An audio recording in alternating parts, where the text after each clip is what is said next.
Testando, testando. Hello, my name is Mahon de Castro. I've been composing songs ever since I was a little kid, but never actually learned how to play any instruments like a piano or a guitar, anything. Today I'm gonna show you how I managed to put a song of mine in a piano anyway. I don't know anything about music theory except for very, very basic things. So while I tell you a little bit about the process and what this song means to me, I hope that you can take some of those things that I'm talking and you give them to some of your songs in the future, I hope. This video will be separated into chapters, and at the end you have the song, but at first I'll talk a lot about how I came up with the melody and what the song meant to me and the meaning of it a bit. So if you're not interested in that, you just want to know how you put a song in a piano without music theory, then you can skip ahead to, I'll put some number in here for the time, and then you can skip to that and just get to the chase. Before anything, I want to thank all my friends for the amazing support that they gave to me, especially my friend Guy. He knows a lot about music theory, so he taught me a lot. He gave me a lot of norths. Like is that an expression? In English, he gave me a lot of directions. Like what to search and what to look up for.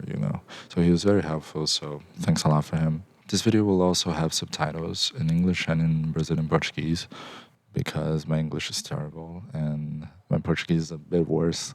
So, but you have the subtitles if I start talking a bit marbled or garbled up or something like that. I hope that it's also like a not chilling. Chilling is like afraid, right? Like fear. I hope it's like a chill thing for you to listen to, especially because of the voice, because I'm really fucking tired. It's like 2 a.m. in the morning, and I just put my fucking keyboard in the terrace. It's like a mess already. Okay, let's just cut to the chase, okay? So the process of coming up with a melody comes with a lot of familiarization. It's that we have to get the big words out of the way so we can start in a nice term. So you have to be very used to songs. You have to listen to songs a lot, and then you usually know how they usually function. After listening to a lot of songs, you usually get a feeling of their structure, like how a verse usually sounds, how a chorus usually sounds. Not so you can copy that, but you usually know the structures of the things. And that's important if you don't have an instrument or you don't know music theory, so you can put those things in a bit more familiarized way. When I was really young, every time that I felt really down, I always like to just lay down and listen to a sad song. I think a lot of us do that. And those songs always helped me just understand what I was feeling. And they also gave me this sort of peace in the turmoil that I was feeling. So with time, this started to happen with songwriting. So every time that I was feeling a very strong negative feeling, I was just rushed to my notepad and just started writing a song about the feelings that I was at the time suffering through. I think that art is a very powerful form of expression in a way that sometimes your head is so full that the only way that you can understand it is through codifying what you're feeling and trying to translate the subconscious more than that later. To try and understand how you truly feel, and that ends up being way more direct than you just saying how you're feeling. Like, oh, I'm feeling down, or oh, this person hurt me. But then you actually put it in a song or painting or anything that is related to art, this sort of form of expression. You put it there and it's suddenly it's much more tangible, you're putting your subconscious in a sort of shape. And in that way, it's much more honest, much more direct, much more sincere than just being direct with your feelings, which is sort of contradictory, but that's how I feel. But we come now to a roadblock. I can't actually teach you how to come up with a good melody. Instead, just so you're not leaving empty-handed, I will teach you how I came up. I would tell you how I came up with this melody in specific, which is the way that I usually come up with all of my melodies. And it's a very fun way of you creating a song. So I hope that it ends up working for you, because this way you can make everyone become a composer, which is very fun. I would love to have that impact. So this all started in a trip, 2023. Me and my brother, he paid for my trip to São Paulo. We were both from Rio de Janeiro in Brazil. So he was spending a few months in Brazil, and he remembered that I had internet friends that I knew them ever since I was really, really young, but I have never actually met them in person. So he was like, why don't we just go there in Sao Paulo? You try to meet them, and then we just do a little tourist thing here and there. Safe to say, I was so happy. Like, I was happy from the get go because it had been so long since I last went to a travel bus that when I was in the travel bus, I was already so happy just to be on the travel bus. We didn't even got there yet.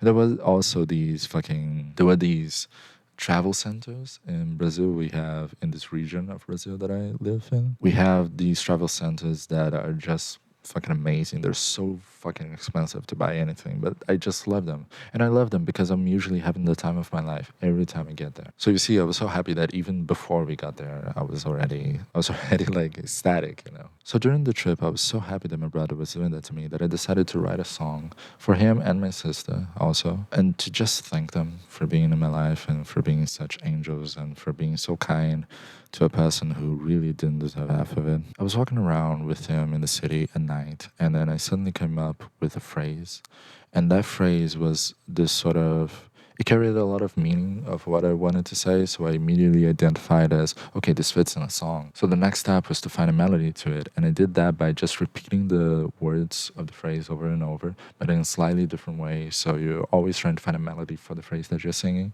So you have a phrase, and you just try to sing it, but try to sing it in different ways, you know, like if the phrase is long enough, you try to make the end a bit soar a bit more, or maybe the beginning a bit quicker or something like that. If you're really used to how songs usually work, you just sing the words over and over again, and suddenly you have a beautiful melody for your phrase. But the trick is to not lock yourself onto that specific phrase. It's very important that you're always thinking of the next phrase or the phrase that comes before it. For example, in this song, the phrase that I thought was the second phrase in the chorus. So I had to think that that phrase looked like a conclusion of something in the way that I thought. So I had to think of something that came before it. So then I basically made the whole structure for the chorus right there and then. There's no need for me to say it, but you don't need music theory knowledge to be able to do any of that. You just need to be used to songs. You just need to listen to songs a lot, which I think that the majority of you are have already that checked out. It's also important to say that the melody that you come up with will not always be the chorus.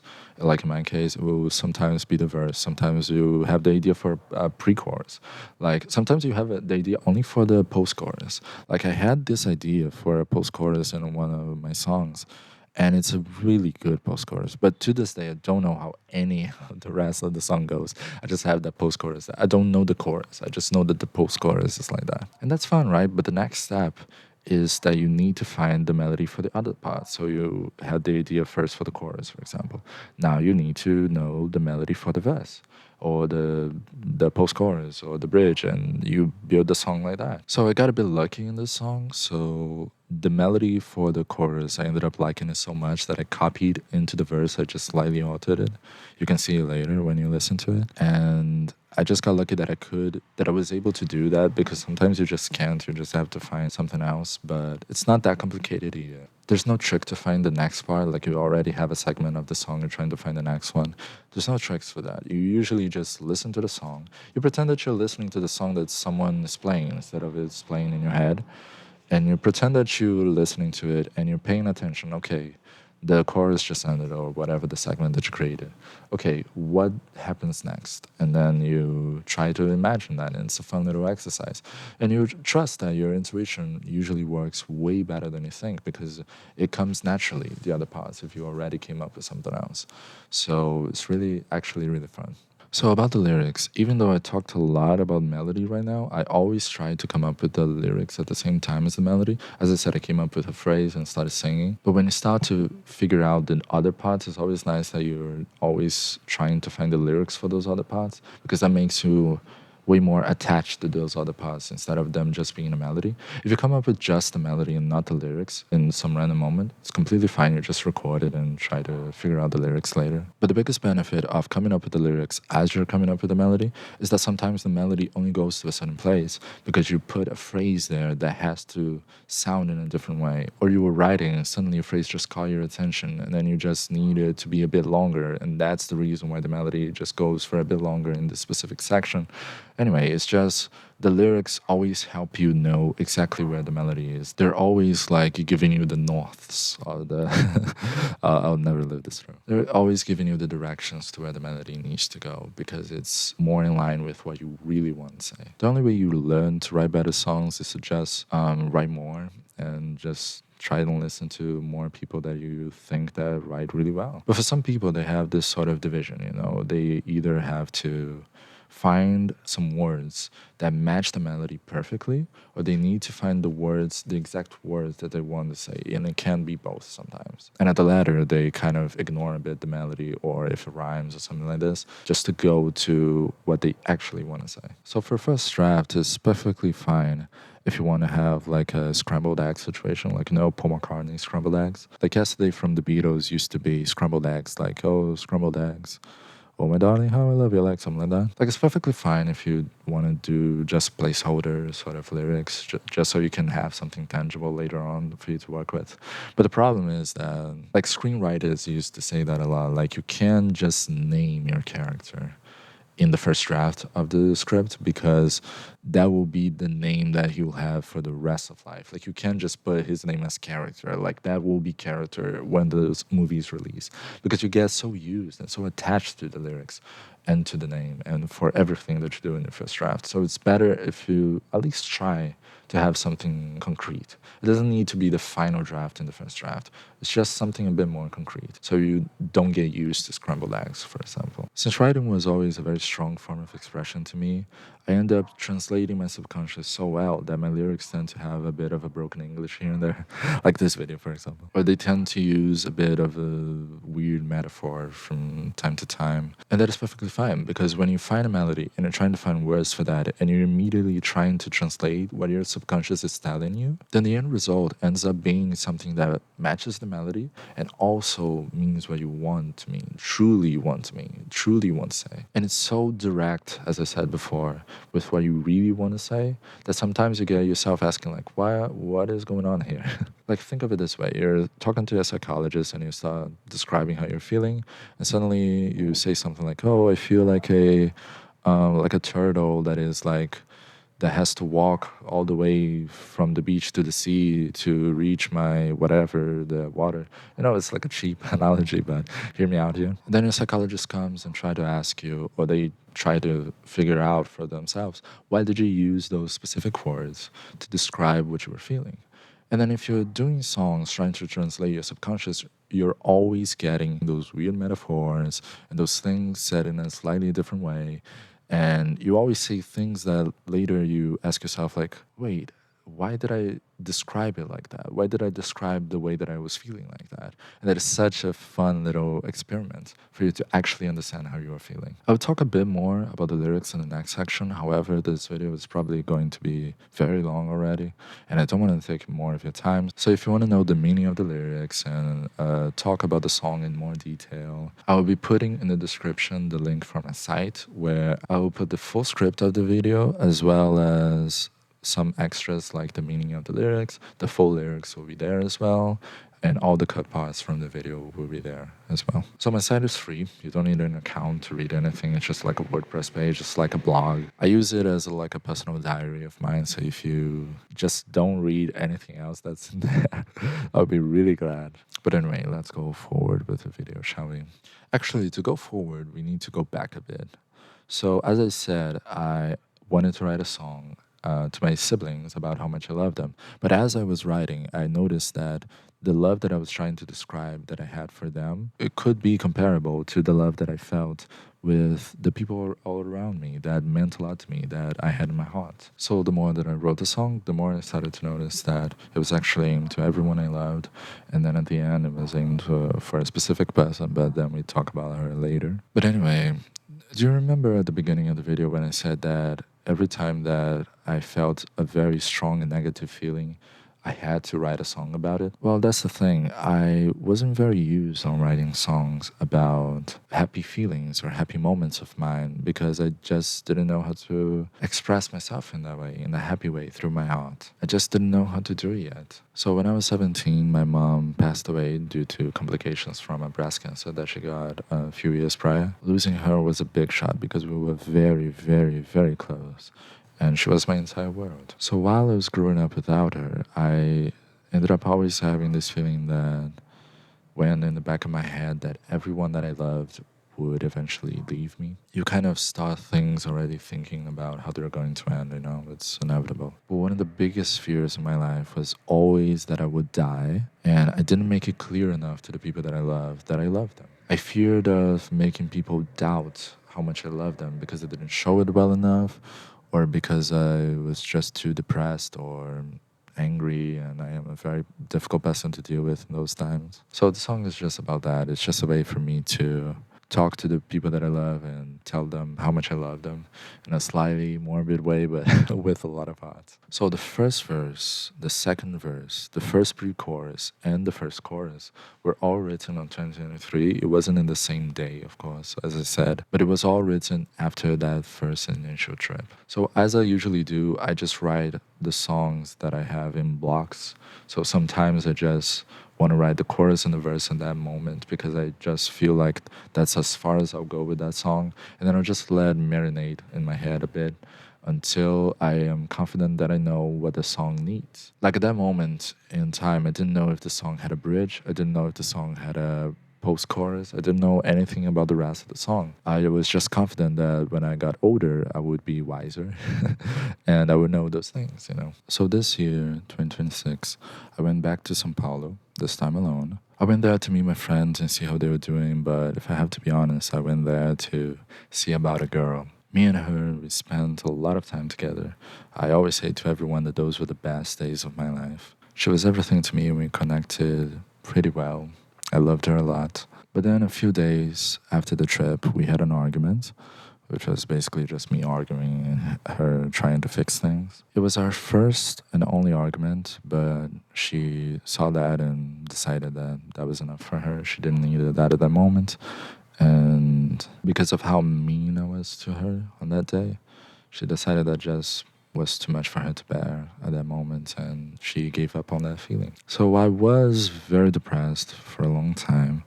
There were days without food, there were days without sleep, there were entire days just given to sleeping and trying to make time pass faster. But then I decided to go out and I called a friend and we went to a bar and started chatting. He helped me to be in the mind space that I am currently, but most importantly, he gave me an advice that is so important. And then I think that you need to listen to this because it's the reason that I'm doing this video at all. You see, we were talking about freelancing. I really wanted to start doing freelancing for video editing, which he has done a lot of. He is very skilled, he's very experienced. But I was talking like, oh my God, I don't know how to edit anymore. It's been so long. And I'm not very experienced in the job market, and I don't know how to do those things in After Effects, that a lot of people ask for those freelance jobs. And then he turned around and said to me, and this I'll never forget, that sometimes you just need to do things without knowing how to do them. He explained to me that he did this freelance job, that he didn't know how to do that specific thing that they were saying, but he knew how to do other things that he learned from other freelance jobs. So because of that experience, he could learn a lot from this new job that he was looking for, or this freelance job at least. And then he got out, he made his money, and now he has a new thing to put in his curriculum or whatever. All of that because he wasn't afraid when the opportunity came and he was like, oh, I don't know how to do this, like he just took the opportunity when it came. I remember hearing that and immediately wanting to apply that to music because I always wanted to record myself singing. I always wanted to put my songs out there, but I was always like, oh, when I learn piano and when I learn guitar, I will put my songs out there. But until then, I would just not do that. And like I'm just not doing any courses of that currently, and I probably won't do for a long time. And I can't just let those songs wither. You know, I need to put those out there, even if I don't know how to play anything, even if I don't know music theory. Those songs already exist, so I need to put them out there. I need to release them because I know their value. I believe a lot in them. I truly believe that they are good. At least I like them. So since I had already lost a thing that was very valuable to me, I had nothing else to lose. I picked up a song and decided to put in the piano.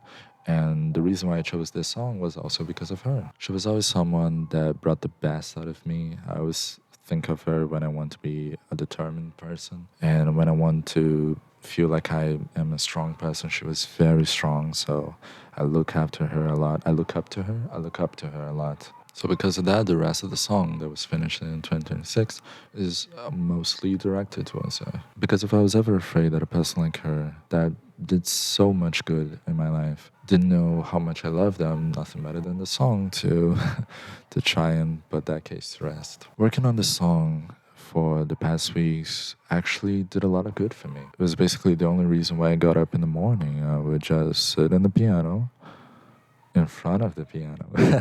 And I tried to make something out of basically nothing, which was very, very fun. And I can't wait to tell you a bit more about the process. We finally get into it. So I was told by multiple people, multiple sites, that to play a song is usually helpful for you to know in what key and what scale the song is. The key basically tells you what the tonal center, which is the centerpiece of the song is. And from the key, you get a group of notes that get along together really well. That is the scale.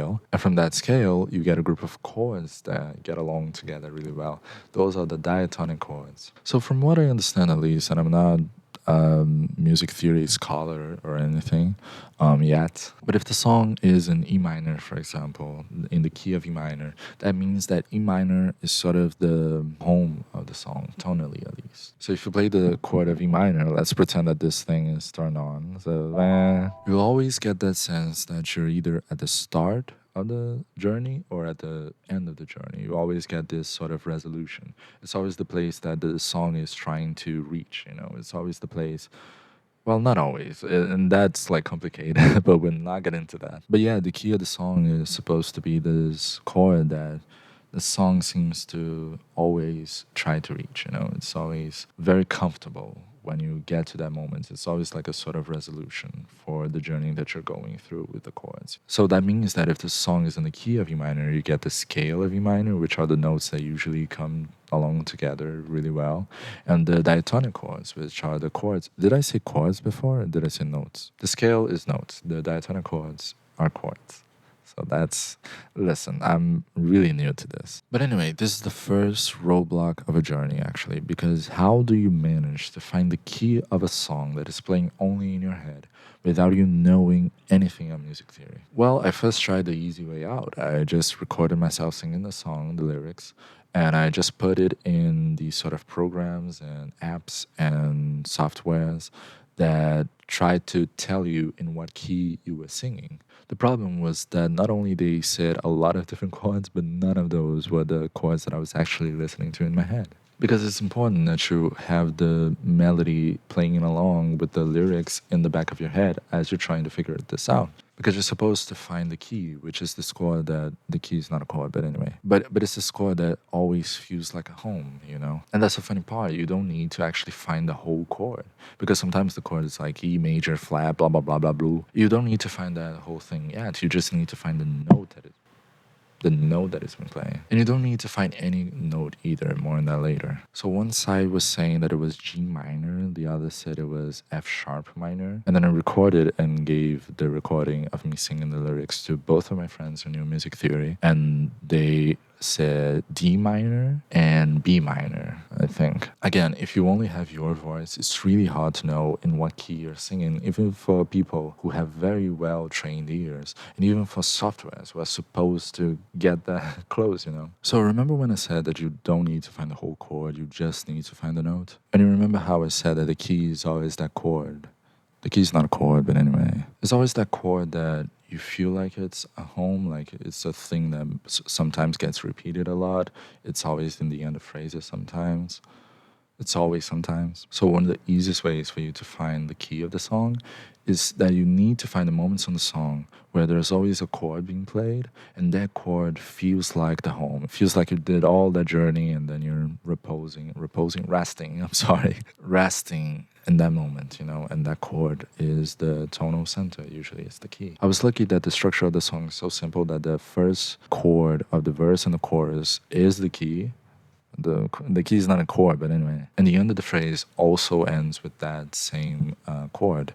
So it was always like playing constantly in my head, and it was easier for me to know, okay, I need to know that. But you don't need to know that chord, as I said. You only need to know what note is being played. Because if you have the chord of E minor, for example, let's pretend that I'm playing here, you also have the notes of E, which is just a note. And you just need to find that one note. And you only need to know the note. You don't need to know the chord, if it's E major, E minor, E something, something, you don't need to know that. But anyway, I ended up cheating a bit. What people usually do is that they try to find that one chord that is being repeated in their head, and they try to find it in the piano. So they try and try and try until they know if it's a bit to the left, it's a bit to the right, and then they find the chord that the note that is the key, which is not a note. But anyway, dude, music theory is beating my ass now. I still don't know a lot of things. And you notice this as we progress. But anyway, I'm a complete cheat. I actually just used an app that told me what note I was playing whenever I approached the mic into my mouth. Why did I say it like that? So if you're singing a note, the app tells you in what note you're singing, and that's really helpful if you don't want to just spend some time on the piano. That's kind of like, it's better if you train your ear a bit, but if you want to just be fast as I want it to be, then you can just try the app as well. But it's really important that you don't sing the lyrics of the song. You don't sing the song into the app, because if you try and sing, he'll just say, oh, you're singing all of the notes known to man. You only need to sing that one note that is being repeated. For example, if in the back of your head is being played the B minor chord, then you just sing that B minor chord, even if you don't know the name of the chord. Of course, you don't know yet. You don't know music theory. You don't know the name of that, but some chord is being sang. You just sing that chord that you're listening to into the app, and then the app tells you what note it is. And then from that, you can kind of infer I forgot the name for it, but if it's B minor, B major, B something. Since my song was kind of depressing, I knew it was E minor, but I had to test, so I found what notes go together to make the chord of E minor. And then I played pretend that I'm playing then I played that, and it fit like a glove. So that was the key. Definitely. I'm not going to recommend a specific app for you to do that, because as I said, you don't even need an app for that. You just need to sit on the piano a bit. And also, you don't even need a piano, which we'll get to that in the next section, I think. Look at us. We're transitioning smoothly to sections now. Through sections? So I have an acoustic guitar and a keyboard. Never learned how to play any of them. But I knew the song would only use a piano, so I had already everything that I needed. I knew the tempo of the song just from my head, and I knew for how long the chords were being played. I just didn't know what chords were, but I already had the key, which was E minor. See, it was foreshadowing all the time. Remember when I said first E minor as an example? Well, it's because I'm very not confident at all to saying like, oh, for example, the chord of A minor, and then there's no chord of A minor. Well, there is. We know because of Kendrick now. But anyway, so my song is in the key of E minor, so I only needed to find in what order the diatonic chords showed up, which is named the chord progression, the order of the chords in the diatonic chord. And anyway, dude, this is tiring.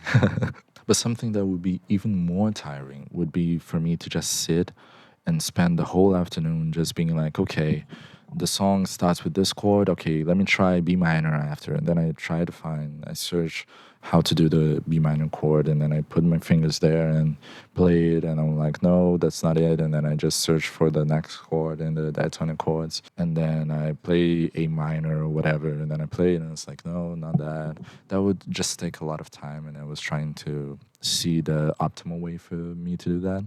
So I searched for some site where you put the key of the song and then you find the diatonic chords of it. And then by just pressing one button, you listen to how the chord sounds in the piano, you know? So I'm not sponsored by any app or site, so I encourage you to find the one that fits you the most. However, this one site helped me so much, and I have to give a huge shout out because they do it entirely for free, I think. I didn't pay anything, so I think it's named One Motion's Chord Player. If you just search chord player, it's usually the first result that you get. You put the scale of the song over there, and you can even choose in what instrument is being played. That's very nice. The site was one of the reasons why the whole process ended up being so quick to me. So I'm really thankful for them to do all of that for free. I hope they keep doing that. So let me tell you how I actually found the chord progression, the order of the chords in the song, and how I did that without knowing anything about music theory. I started with the chorus because it's the most straightforward part of the song. It's funny because I also started writing the lyrics for the chorus, so we come full circle here. So the song is in 4/4, which you can know by just counting how many beats the song goes on. And the BPM, which is the beats per minute of the song, was 60. And all of that, a program can help you identify, of course. The way that you find, even in a song like this one, which has no drums, is that you're playing the song in your head and you're always trying to find the beats of it. You're always trying to find, like, for how long this chord is being played. Okay, there's 2 beats in this one chord, there's 1 beat, there's 3 beats. And you're always trying to find that and trying to signal it either through a metronome or a BPM finder or something. It's very important that you run the song through a metronome later because in that way you know how fast the song goes, how slow the song goes. For example, my song is in 60 BPM, but it could be also in 120, which is the double, which is instead of 1 beat, just you have 2 beats in the space of 1 beat. Dude, I don't know how to explain better than that. But if you already have the melody, you already have the parts of the song ready, you just need to find the beats, which you can know by your head through the length of the chords being played. And then you signal that to a metronome or a BPM finder or something. And then you find exactly how fast or how fast or how sound. Anyway, the like every song for the most part needs to be on time. So it's very important if you know if the song is in 4/4, if it's in 3/4, or if it's in 60 BPM per minute, if it's in 80, you know. So not only the song is in 4/4, but the chorus is made of 4 chords being played for each phrase, and the chorus has 4 phrases. I knew that the first chord for the first phrase of the chorus had to be E minor. At first, I thought it was C major because E minor was just not feeling right. But the more I worked in the song, the more comfortable I felt with it starting with E minor. It felt way better. It's almost like you're training your ear as you go along, you know, it's very fun. I also knew that the first phrase needed to end with E minor, so I had that it started with E minor and it ended with E minor. All I needed to do was find the 2 chords in the middle. As I said, there were 4 for each phrase. So I needed to know the 2 chords in the middle. As I said, it was very quick to find that out because I could just search in the chord player. And I started playing a few different chords to test them out. A minor felt the most natural after E minor. Although in the original recording, which you'll listen to later, I ended up playing F. But at this point, I hadn't found F yet because it's out of the scale. F is like its own thing, like I can't even explain. We'll get to that in a short minute. I discovered also B minor after A minor, so the first phrase was complete. Again, I don't know the theory behind this chord progression, you know. Like I truly know, I can listen to it, and you can listen to it later, that it sort of feels like it's going to a journey and then resting in some place, you know. But I don't know exactly why or why the B minor sounds. You know, I don't know any of that. I was just playing the chords in the chord player and feeling like they were the right thing that I was listening to in my head when I figured the melody out for the first time. So now it was time for the second phrase of the chorus. Since I already had discovered C major because I thought that it started with C major in the first phrase, I knew it was perfect for the second phrase. And then I also knew that D major had to come later because it just felt right. But there was a huge problem here because nothing that I played and nothing that was in the chord player was fitting in that specific moment in the second phrase. after the D major. I had a feeling that the second phrase needed to end in E minor again, but it was just impossible to find what chord came before it. So when I started to like figure out what chord I was thinking, like I was singing the chord that I was listening to, it told me that it was B, but B minor just felt completely off. It just didn't feel right at all. So that's when I had the idea to check for B major and to check how that sounded and see if it fit in that part that was just bothering me. I remember playing B major for the first time and I was like, that's exactly it. It was such a funny feeling because at that moment, I hadn't played yet something that was out of the diatonic scale. So I had to search on the internet and ask my friend, like, hey, is this B major allowed here? Because I just don't know what is allowed in when it's out of the key, you know? But from what I gathered, it was allowed. It was not only allowed, but it's really fucking fun. But I wouldn't know why it was allowed until I got to the pre-chorus of the song, which was just a nightmare to come up with. At the end, the B major ended up working so well that I just ditched the E minor at the end of the second phrase, and I just made the B major chord being played 2 times. Or rather, 2 sets of 2, so it's being played 4 times actually. I don't know how to explain, but when you listen to that, it's sort of giving you this feeling that it is just not resolving, you know? And this section is really important because this is where the title of the song is being sang. This is like the whole song revolves around this moment. I like that idea because in this phrase, you're sort of getting like this decisiveness in this moment of indecisiveness. And all of that talking about grief. So if you're not resolving in E minor, it sort of keeps you hanging there. Like the grief is still strong, you know? But anyway, I don't know anything about music theory. I don't know why the B major gives that feeling and why anything like that. I just know that E minor is supposed to be the resolution of the song. And by knowing that, I just knew that it fit more with the song, it fit better with the song to just not resolve there. And it just made me very happy to figure that out. It gives a sort of edge to that part that I like a lot. So the rest was a breeze. The third phrase, because the chorus, as I said, is composed of 4 phrases, and the third phrase ended up being the same as the first. That I already knew, but then you have the fourth phrase, which is also similar to the second phrase, but in the fourth phrase, it changes up a bit.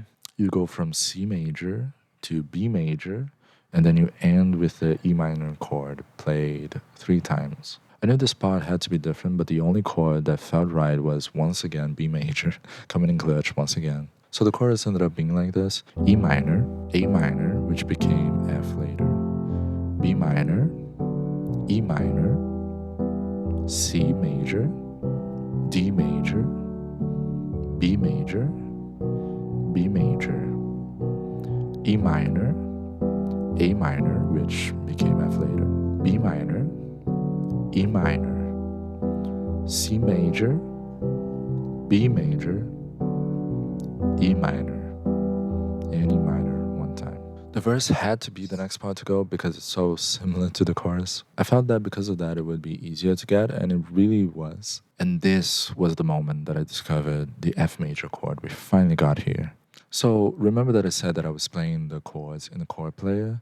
So at the same time that I was doing that, I was also playing them in the piano. Because in the piano, we have a bit more freedom because the chord player is telling you how a chord can be played in just one way. In the piano, you have different ways for you to play every chord. And I was finding the exact ways that I wanted each chord to be played. So every time that I was playing the chords in the piano, I was always putting them a bit more to the left than the chord player was because it's more comfortable for my voice and also made me know better if the chord was fitting in that moment or not. However, something very funny happened. So I was playing all this time like E minor, A minor, B minor, E minor, you know? And then I noticed something very funny. Every time that I was playing A minor on the piano, and I was like, that's it, that fits really well, I discovered later that I wasn't playing A minor at all. I was playing the wrong notes, but it was sounding way better than A minor, you know? I knew A minor fit, and it fit really well because of the chord player, but all this time, this other chord that I was playing was just fitting better.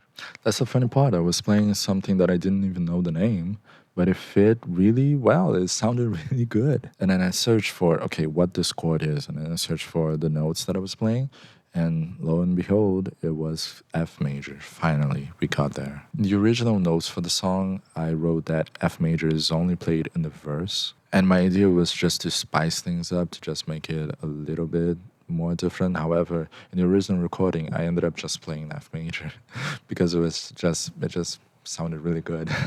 And I ended up playing that in the chorus as well. So the A minor ended up being just completely dethroned. That's just life, I suppose. So this was a very weird chord to discover because you know what's funny? Like the F note, like let's pretend that I'm playing the F note here. It's this one. The F note, can you see that? It's this one. It's this one. I think you can see this one. So the F note is not actually in the scale of E minor. The F sharp note is. So it's this one being played, not this one.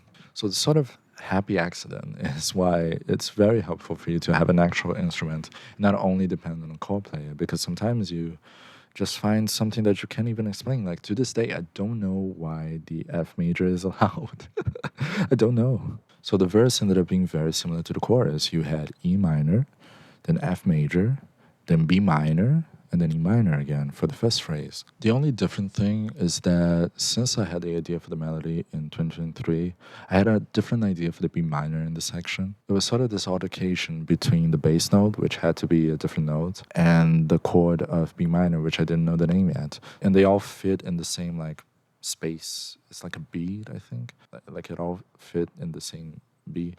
Like I don't like God, this is a disaster. Like I don't know the name of anything. So I figured out what was the bass note that was played in this altercation, which was not the note, the B note, as I said before. So I had to just find it as I was singing and trying to find it on the piano, and then I discovered that it was F sharp. So you have this sort of altercation between F sharp and B minor in the span of time that you would have played only the B minor 2 times, like in the chorus, for example. And then the second and fourth phrase of the verse were the exact same as they were in the chorus, so I had the verse all done. So you have E minor, F major, F sharp, B minor, F sharp, B minor, E minor 1 time, C major, D major, B major, B major, E minor, F major, F sharp, B minor, F sharp, B minor, E minor 1 time, C major, B major, E minor, and E minor 1 time. Now we get to the part that took me the longest to figure out. It was a nightmare. And that part was the pre-chorus. So the pre-chorus was just a disaster. Absolutely nothing that I was trying was working out to find even the first chord that was played in the pre-chorus, you know? Because I wanted this, it's sort of hard to explain, but it's sort of this, like this chord that creates a problem, you know? Like you're creating a problem and then you try to resolve this problem as you go along in the pre-chorus, you know? I didn't know exactly what I was looking for, but I knew that it had this sort of feeling, you know? Like that chord needed to lead you to a different place, which was very important because the pre-chorus is the only part that is not taking something directly from the chorus. It doesn't sound directly like the verse, doesn't sound directly like the chorus. So it's like its own thing, you know, so it needed to be a bit different. None of the diatonic chords that the chord player was showing me was fitting for this part, so I knew that it had to be something outside of it. I knew that was possible because of the chords that I discovered later, but I still didn't know why they worked. I still didn't know why F major was there or the B major was there. I still didn't know the theory behind it, you know. But this is the part where the chord player came super clutch. So you can choose the chords that you can see in the middle part and that it can play. So if you select this option that I don't know what it means, but I just clicked on it, it shows you different chords along with the chords that you were already seeing. I didn't know why those chords were appearing there, but then I showed that screenshot to my friend, Guy, and he told me that those chords that are appearing above the E minor diatonic scale, that is the diatonic scale of E major. And that's the thing, the site is telling you that you're allowed to just borrow some chords from the E major scale. That is called borrowing, like you're borrowing from another scale or diatonic chords or whatever. Well, that's the way I understood it at least. But anyway, this is important because we finally found out why the B major chord was allowed, because we borrowed it from the key of E major. And that's where we get to something funny. I still don't know why F major is allowed. Like it's not in the E major diatonic chords. Like where? Like why? Like we'll probably die without knowing, but that's okay because by doing that in the chord player, I finally found out what the first chord was meant to be all this time, and it was a chord of C sharp minor. As soon as I played the C sharp minor chord, I was like, that's it. That's finally it. So I just copied the progression from before, like A minor, B minor, but instead of A minor and B minor, I put A major and B major. And now we come to another roadblock, and that is a funny one. You see, when the specific part of the pre-chorus came in my head, I was listening to the next part that comes after the B major. I was listening to that with arpeggios being played. And then after that segment, we returned to the chords being played in the way that they are regularly played through the song. But it had to have that arpeggio part. So I ended up cheating a bit again. So instead of trying to figure out new chords or everything, as I was singing that this part was out of the diatonic chords, I was like, it's probably a bit different to get the correct chords for here. So instead, I just tried to understand what notes I was singing in this part when I was singing the lyrics. And I just put chords in those notes that felt right as I was playing them in the chord player. So the notes were B, A, G, F sharp. So what we ended up getting was B major, A major, G major, and F sharp minor. I knew this was correct because the chord player once again felt like this part was natural. Like I wanted this part to sort of sound like it's descending, you know. So this is the one part of the song that I wasn't completely sold on it being this way, but I ended up kind of liking, so I kept it this way. After this part, funny enough, we conclude with another C major, D major, B major, but ending with E minor this time. So we have something like C sharp minor,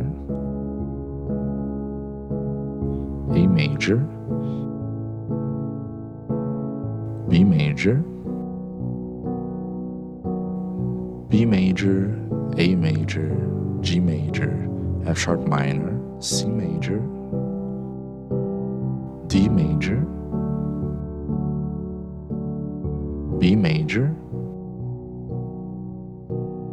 and E minor only one time. And then we finished the song. The song was complete after that. But now we get to a very important part, which was the recording of it. Are we being smooth in this transition now? I hope we are. Smooth operator, smooth. So for the first draft, I only wanted to hear how the full song worked. I didn't care about playing it correctly. I just wanted to hear how it all sounded together. So I ended up just downloading a DAW and just putting the notes manually there instead of connecting my keyboard just to see the sound. I didn't need it anything concrete at this point. So DAW is like those programs that you can record, you can produce, you can mix, you can put effects on everything. You can even make your keyboard, and you don't even need an actual keyboard, but you can make your keyboard have a completely different sound instead of a keyboard, which is, if you need that, it's very helpful. I chose Cakewalk Sonar since it was free and it did pretty much everything that I needed to do. And it worked pretty well for the most part, except for one part where I was trying to figure out the arpeggio. So I was like, hey, they have like this arpeggiator plugin. So I tried it and it just immediately crashed as soon as I opened it. And I lost a lot of progress. I had to redo a big chunk of the song all over again because I hadn't saved. But anyway, you don't need to choose the specific DAW.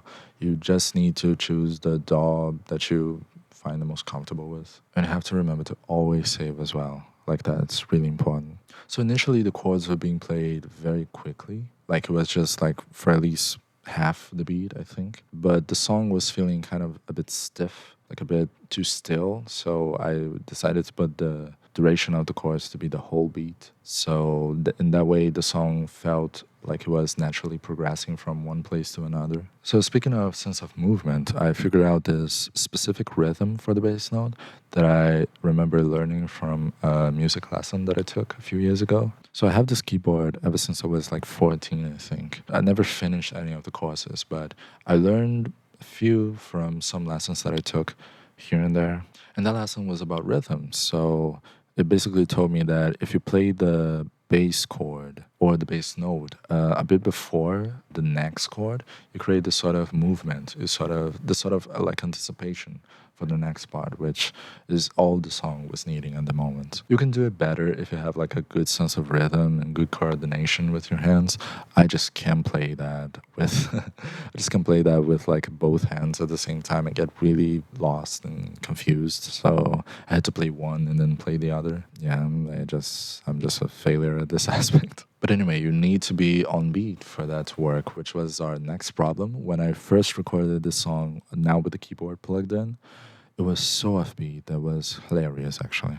So I have to make something clear. I still don't know how to play the piano, and I still don't know how to play this song in its entirety on the piano. What I did was that I played parts of it on the DAW, and then I connected everything like a freaking Frankenstein, and it made everything sound good together, even though they were played in different times. So I recorded this first portion first, and then I recorded this second bit a few minutes later, and then this other a few minutes later after that, and then I just recorded that. A bit of a spoiler, but the recording that you listen to at the end of the video is also done like that. It's the main recording of the song. But don't worry, it's not because it's a Frankenstein that it doesn't sound good. In fact, a lot of people I discovered, like professional producers, actually work that way. So yeah, I feel like a professional now. So when I first showed the song to my friend Guy, first thing that he said was like, dude, this is completely offbeat. So DAWs have these bars where they're signaling where the beat starts and ends. But I remember like searching and people were saying like, oh, sometimes it's better if you don't play too on beat. Sometimes like you play a bit before, you play a bit after, and then it sounds more natural, it sounds more human. Because sometimes you run the risk of playing the keyboard in the DAW and then it making it sound like a robot, and that was not what I was looking for. But the problem is like you can play it a bit before, you can play a bit later, but I was just making my own beat at that moment. Especially in the arpeggio part and the F sharp B minor part. Those parts were just atrocious. But that's a good part about the DAW. You don't need to re-record anything, you just increase the length of the thing and then you're good to go. And then I got to the arpeggio part. As I said, I thought that arpeggios worked really well here, that was what I was listening in my head. But when I started to try and make them work, they did not work at all. I knew the chord progression, but I was having the hottest time of my life trying to make it sound good, trying to make it sound in the beat. Like, it was just really hard to do. So my solution was that instead of making an arpeggio of the whole thing, I just played the chords naturally as they were. And I did sort of an arpeggio of the bass note instead of an arpeggio of that's not the name of the thing that I did, but I think it's funny to describe it that way. It suits my heart that I managed to put an arpeggio anyway, even though it's not an arpeggio, but I can sleep better if I tell myself that it is. What ended up working was that I put the bass note of the current chord on the first half beat. Is that correct? And the bass note of the next chord in the second half beat. This way you kind of have this stair effect, and that's what I wanted. I wanted to sound like it was descending. Sometimes you have to adjust the velocity in which they're played, which is like the velocity is the name that they give to how hard you're hitting the notes in the piano, for example. So if you play the piano very delicately, it will have a very low number as the velocity. And if you play very harsh, it has a higher number. But anyway, the recording of the piano was done. Now we only needed to record the voice.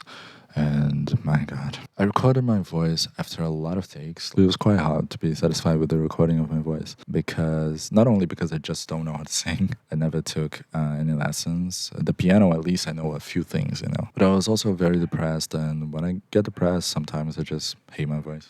Like, the voice is cool and all for a lot of things, but to sing, it's just really hard to make it work. Like, you can, I just don't know how to do, so I get frustrated. And I also recorded the voice after I hadn't slept for a long time.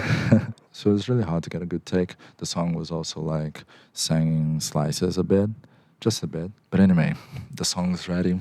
Shouldn't take more of your time. While I play you the recording, I'll put the lyrics in the screen. Again, you can see the full lyrics as well as the full script and the meaning behind the lyrics, everything. You can just go to my site, linked below, and you can read that. My social media will be linked below as well. I pretend to record way more songs and also a few covers. And Oh, I'll also put the social media for my friend Guy because he helped me a lot. He also makes music. So if I can help him, just try and check what he's doing. Like, it has my seal of approval. I want to thank him a lot for that. I want to thank my brother and my sister, of course, because they were the reason the song existed at all. Their kindness is just something that I can't ever thank enough. I also want to thank someone that I wasn't expecting myself to thank, and that is myself. Like, I'm really proud of what I did, and especially because of how awful my head was and all the work that I put into it. And the song ended up being listenable, so I ended up being very, very happy. Let's just not say to myself that I said that about him. Okay, I'm a bit angry with him now. Let's play it, shall we?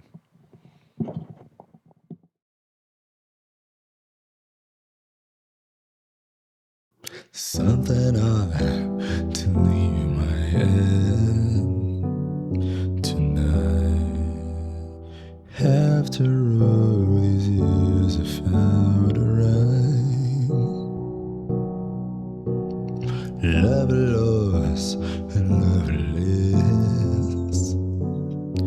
Aside, you never leave the house. I keep in mind. You grow like love I know, but have since lost. I can't wait to meet you where it's in the air, and I can't hide it. But you're out of time. As it to my foes, we see the moon fall from the sky. And when we're done, I'll miss you when you die. I'm all out of thoughts, but it's best not to endure. And when we're done, I'll miss you when you die. You're my size, thousand eyes that leave no trace are all around me, and it's love that lasts and ends between our lines. And I'm on the rise. As a phantom force, the pain we love is our disguise. And when we're done, I'll miss you when you die. I'm an idiot, so tell me when you want to start. And when we're done, I'll miss you